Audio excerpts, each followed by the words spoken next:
Kalau misalnya amit-amit emang kena data breach lagi, baru ya kalau dari saya mungkin cari alternatif sih. Maksudnya ya namanya company yang lagi booming itu pasti menurut saya masalah tuh pasti ada sih, kena sih. Dan harusnya sih dengan adanya patch ini dan dia udah konsultasi ke beberapa perusahaan IT besar, Lebih harusnya aman lah. aman sih menurut saya ya. Oke, oke. Iya, iya. Dan tapi kalau ini berarti yang kecolongan yang breach-nya itu adalah password dan email sama recording berarti ya. Recording ya. Dan Hmm. beberapa user yang kan jadi Zoom itu bisa register kan ya. Kita isi basic info kayak email, password, itu bocor juga sih sebetulnya sih. Hmm, hmm, hmm. Oke, oke. Oke, thank you Pak. Mungkin kita masuk ke bagian yang ketiga nih Pak. Pasti kan banyak teman-teman yang memang sekarang lagi work from home ini. Ada tips nggak sih Pak? Misalnya gimana caranya ketika work from home kan, Marcel kan juga udah cukup lama kan work from home atau sering remote working juga. Ada tips nggak sih secara umum gitu? Apa sih yang bisa bantuin teman-teman mungkin bisa lebih produktif ketika nantinya work from home? Uh, Berarti bukan dari aspek teknologi aja ya, maksudnya Umum aja, umum. Kan dari seorang yang berpengalaman sebelumnya gitu. mungkin kalau saya ya ngerasanya ya, dan juga ada beberapa temen yang mungkin baru ngerasain work from home dan uh, ada culture shock-nya lah ya. Hmm. Kalau saya sih ngerasa satu, kalau work from home kita sebisa mungkin tuh tetap bersikap profesional aja sih. Kayak contohnya tadi yang saya bilang gitu. Sebetulnya kalau work from home emang itu kan waktunya kan kita yang ngatur sendiri kan. Artinya nggak ada keharusan harus tetap bangun harus datang jam 8 atau apa gitu. Tapi kalau saya ngerasanya kita tetap harus disiplin sih. Namanya kalau udah kebiasaan kerja bangun untuk mulai jam 9 misalnya, ya kita tetap sebisa mungkin disiplin aja gitu, mulainya dari pagi gitu. Karena ya kalau saya dulu ngerasanya kalau tunda-tunda ya ujung-ujungnya sih ya pasti ya Tidur. jadi ya tidur terus sih, nggak efektif. Dan juga kadang-kadang kalau dulu awal-awal saya work from home ya, itu tuh benar-benar kayak nggak teratur banget sih. Artinya ya bangun suka-suka, kerja suka-suka, terus ya mau berhenti apapun, mau makan, mau main sama anak atau apapun itu suka-suka gitu jadinya. Dan kalau saya bandingin, waktu itu saya pernah bandingin sih sebetulnya sih. Maksudnya di mindset kita kan sebenarnya seperti ini kan, kalau work from home artinya ya anyway kerjaan udah pasti beres gitu. Ya suka-suka kita lah ngatur waktunya kan. Kita kan rata-rata mikirnya gitu kan. Tapi waktu itu saya pernah compare sih sebetulnya sih. Dari yang nggak ada schedule, yang benar-benar saya suka-suka, dan juga ada schedule gitu. Itu rata-rata pasti sih. Namanya disiplin atau yang ada schedule tuh pasti jauh lebih produktif sih sebetulnya sih. Walaupun kita ngerasa Yang ada schedule lebih yang jauh ada lebih schedule produktif. pasti lebih produktif sih. Soalnya kan rata-rata kita kalau nggak ada schedule pasti mikirnya kayak ya udahlah gue bangun siang aja gitu, bangun makan siang anyway tidurnya malam kan. Sebetulnya kayak gitu kan di pikiran orang-orang. Tapi rata-rata tuh pasti enggak sih. Kenyataannya adalah kalau kita udah schedulein nih misalnya, pokoknya jam 9 harus kerja. Ya udah jam 12 makan siang, whatever gitu. Main sama anak, whatever, sejam, jam 1. Habis itu kita lanjut kerja lagi sampai mungkin jam 6 atau jam 7. Itu rata-rata pasti lebih produktif sih. Itu satu, jadi schedule itu penting. Kedua, ya mungkin um, tergantung kondisi di rumah masing-masing sih. Mungkin ada yang baru punya uh, Jadi baby kayak kita,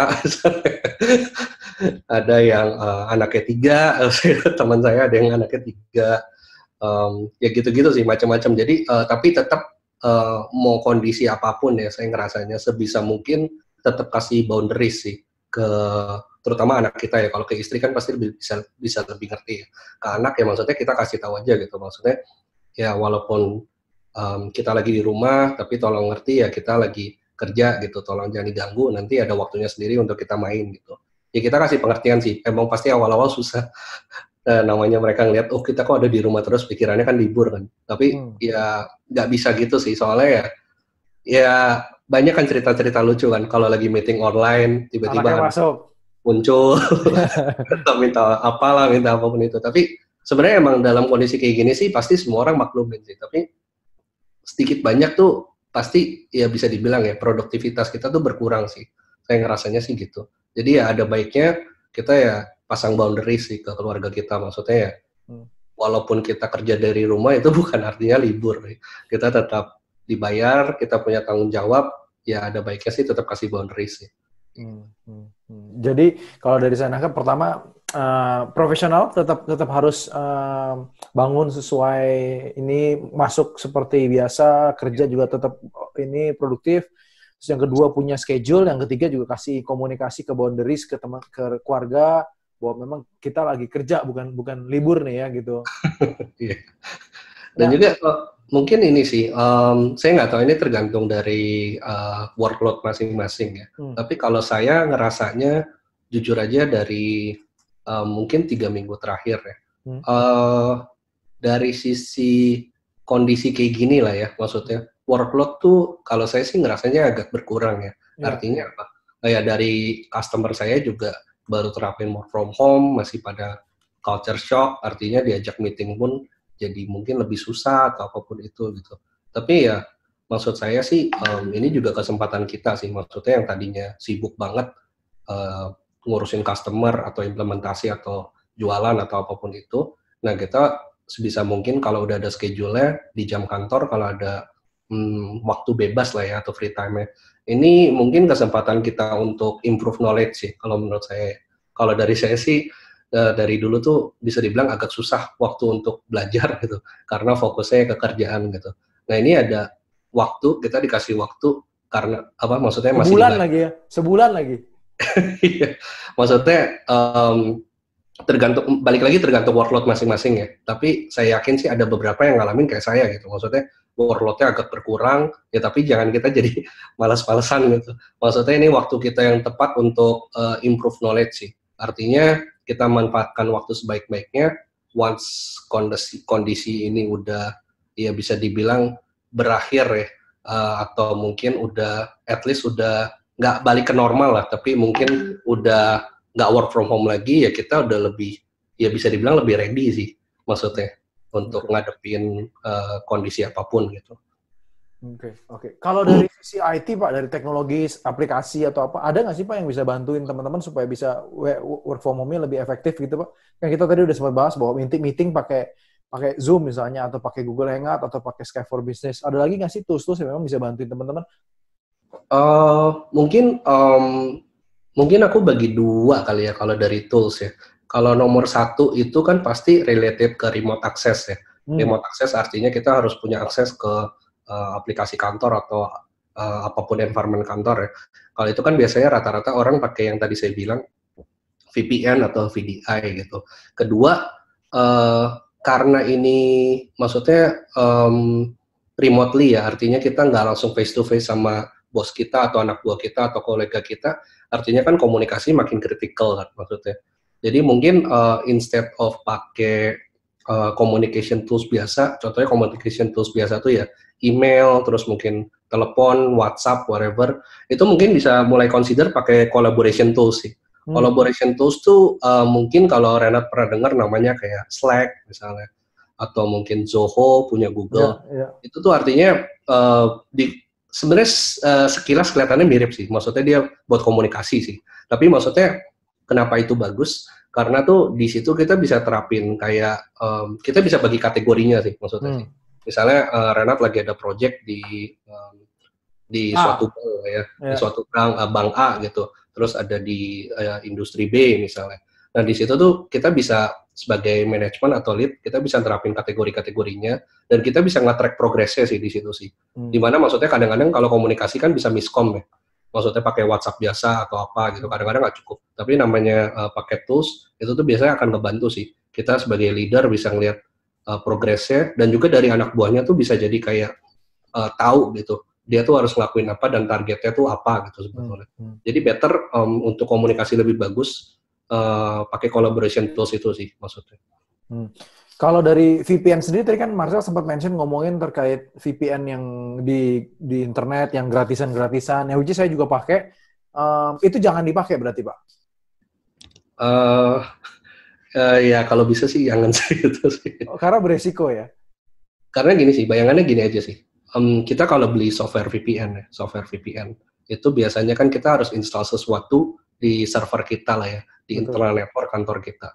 Artinya apa? Yang punya tuh VPN tuh kita gitu, yang punya yang tahu keluar masuk traffic tuh kita kan, atau admin kita lah ya, admin IT kita gitu, nggak keluar kemana-mana lagi gitu. Tapi kalau yang download dari Play Store, VPN itu, artinya itu kan punya vendor tersebut kan, maksudnya kan. Artinya dia yang tahu tahu keluar masuknya kita akses masuknya apa lah ya. aja. Betul, dan dia tuh siapa gitu, dia tuh kan ya benar-benar third party vendor kan, maksudnya nggak ada hubungan bisnis sama kita gitu, bisa dibilang. Jadi ya kita sebenarnya jujur aja nggak tahu datanya tuh sebenarnya diapain sih, kayak gitu sih. Dan emang ada indikasi-indikasi di mana emang VPN tersebut tuh menyalahgunakan data sih.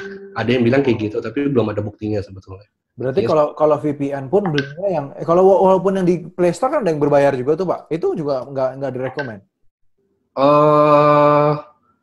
Ada beberapa sih oke sebetulnya Pak, maksudnya tergantung case by case sih. Tapi saran saya sih tolong highlight ke user-usernya. Maksudnya balik lagi sih kayak yang saya bilang, teknologi yang dipakai oleh user untuk kepentingan kantor itu semua tuh harus dari arahan IT yang memanajemen sih kalau menurut saya. Jangan sampai mereka berkreasi sendiri tapi karena limited knowledge-nya jadinya ya bisa membahayakan kantor gitu. Ada baiknya kalau misalnya butuh tools-tools seperti itu di-initiate dari IT sama manajemennya sih. Karena IT sama manajemennya harusnya pun ya mestinya lebih tahu lah ya, maksudnya tools-tools mana yang lebih aman dipakai dan bagus dan price friendly gitu misalnya. Atau Mungkin stay sama yang big names juga kali ya, yang kayak tadi ya Bapak menurut bilang. saya sih gitu, karena gini sih. McAfee atau Kaspersky gitu-gitu kan Betul. juga ada VPN juga kan. Betul, dan juga dalam kondisi kayak gini ya, bisa dibilang rata-rata perusahaan teknologi itu tuh emang lagi coba bantu semua orang sih, customer yang maksudnya termasuk tempat saya, maksudnya ya kita ujung-ujungnya sales, tapi dari kondisi kayak gini kita ngerti ada yang bisa purchase, ada yang butuhnya cepat atau apa. Rata-rata tuh mereka kasih program free sih, artinya. Free-nya pun ya mungkin rata-rata ada yang ngomong ya 2 bulan, ada yang 3 bulan, ada yang sebulan. Tapi maksudnya better sih ya pakai yang berbranded ya. Namanya branded, harga sih nggak bisa bohong. Dan juga ya kayak tadi saya bilang, kalau lagi concern harga, dari perusahaan teknologi rata-rata tuh lagi coba ini sih, maksudnya coba membantu orang-orang dalam situasi ini, ya either dikasih gratis atau dikasih harganya tuh sangat-sangat murah sih. Biasanya seperti itu. Berarti itu kalau misalnya dulu kan saya sering dengar juga webcam tuh bisa diakses gitu-gitu, itu juga berarti bisa juga Pak?